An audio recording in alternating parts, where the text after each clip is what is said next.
Hey guys, I'm going to talk to you today a little bit about building chest mass because I know a lot of people really struggle with it.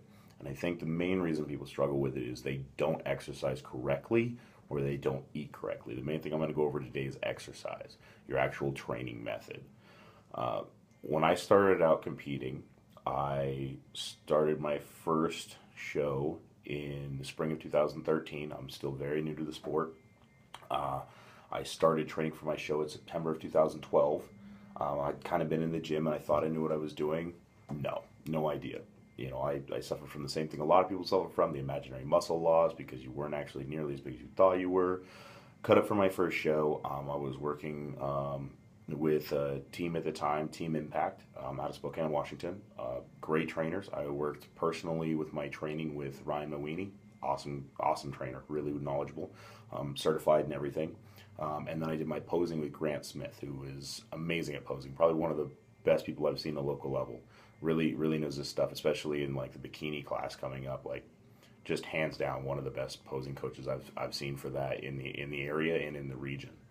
So I'll give them a nice shout out because they really helped start me in bodybuilding. When I prepped for my first show, obviously I didn't have a lot of time to bulk. I competed in the spring, so I hit a May show for my first one, and I just wanted to be a bodybuilder. That was my thing. I always wanted to be a bodybuilder. Not realizing how small I really was. I'm 6'4".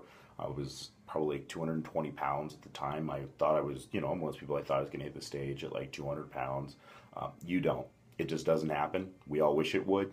No, imaginary muscle. I hit the stage for my first show fairly lean. I definitely feel like I was prepared and I was brought in. I was 173 pounds. That's just the way it is. If you're going to get diced and you're going to go on stage, that's the way it's going to be. You can't go on soft and expect to do well. That put me at a middleweight, and at 6'4", as many of you can guess, I was at least lean, so I did not take last. I took 12th out of 16. My tattoos kind of hindered me slightly. I only had one judge who knocked me really bad for it. She did give me last place in every category, even in physique class. But as they throw the first and the best and the worst score out, it didn't really hurt me. But I still kind of remember that. But it's the only time I've ever had a judge do that, just the one time. But when I competed, they told me, the judges afterwards, that my chest and my back were two of the weakest parts of my body. Obviously, my legs were as well in the bodybuilding class because I did physique as well. But my chest and back were very weak. So I started training to try and grow them the next year. The biggest mistake I see competitors make is they try to compete every couple months. You'll see them, they do a 12-week prep, they take 8 weeks to grow or whatever, and they start another 12-week prep. If your body is in a caloric deficit that often, you are not growing. If you're putting on a pound a year, you're lucky. Honestly, I don't understand it unless you just like doing local shows. But if you have a plan to progress through the sport, you really need to put time into growing. Personally, I put at least a year between shows so I can actually put in a solid bulk, or as we like to call it, a muscle up. Bulking is just an excuse to get fat. I myself get pretty soft in my off season, and I get a lot of hell for it. You shouldn't. It's something I'm working on myself right now. But when it comes to the chest, when I walked on stage the next year, I was working very closely with Ryan Mawini. He put me on programs of not only heavy lifting, but strict form, and then high reps as well. We didn't just do one type of training. He planned it out for my body and my physique. But one of the things that I did, personally, just because I just wasn't getting a lot from it, I walked away from the bench press. I walked on stage the next year at 191 pounds, so up from 173. I put on some serious size. I had a really good year. But the main thing the judges said is that I had taken my chest and my back, my two weak points, and I had made them my strengths.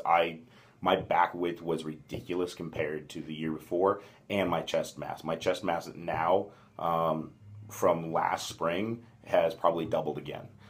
And one of the things that I did is, by walking away from the bench press, the main reason it wasn't working for me is not only just because of my height, because I have extremely long limbs being 6'4", but I had never learned to bench correctly as a bodybuilder. And I find a lot of people have this problem. if you are going to be, if you're going to be a bodybuilder, it is about the muscle shape, size, and density. It is not about the strength. If you're in the gym and you're lifting for your ego, you go do powerlifting. Bodybuilding is not about that. I have people who ask me all the time why I'm not lifting heavy weights on my chest. My body does not respond well to heavy lifting. And it blows people's minds. I will finish a chest workout with 20-pound cable flies to burn out. And it really throws people off. My body responds very well to that. Very, very well.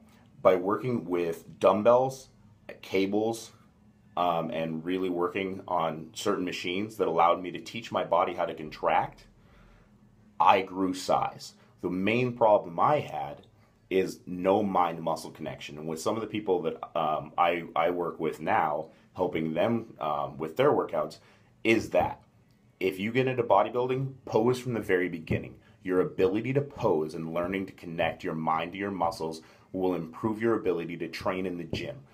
When I train my back, I don't feel my biceps working at all. I feel it entirely in my lats.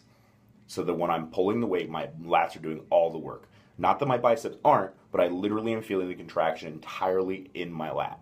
That's what you want. I can do that because I've spent a couple years posing and training just to grow those body parts, that I have a great mind-muscle connection. So it not only improves my training, but it improves my posing. That is something that's very important. I've seen plenty of guys who walk on stage, and backstage we line up and they look amazing. They have these awesome physiques, and then they walk out on stage and it becomes clear within the first 5 minutes they don't know how to pose. And they get crushed. If you don't know how to show off what you have, you lose. That's where Grant really came in. Grant Smith is an amazing posing coach. And he will drill you through it, and he makes sure that you know what you're doing. But if you don't know how to show off the package you've brought to stage, you will not win. That's just part of it. You know, you may not like that, but that's the way it is. If you want to be a competitive bodybuilder, get used to it. But one of the things I suggest for people, especially if you're tall, if you are struggling to grow your chest, lower the weight. Step away from compound exercises. I do like incline bench press, but, you know, pre-exhaust with incline flies. You know, burn your chest out first until you can feel it. If you train your body instinctively, you'll learn to listen to it, and you can actually train a body part perfectly just by doing it. Like, you'll feel it. When you're doing a press, you should be able to engage your chest whenever you feel like it.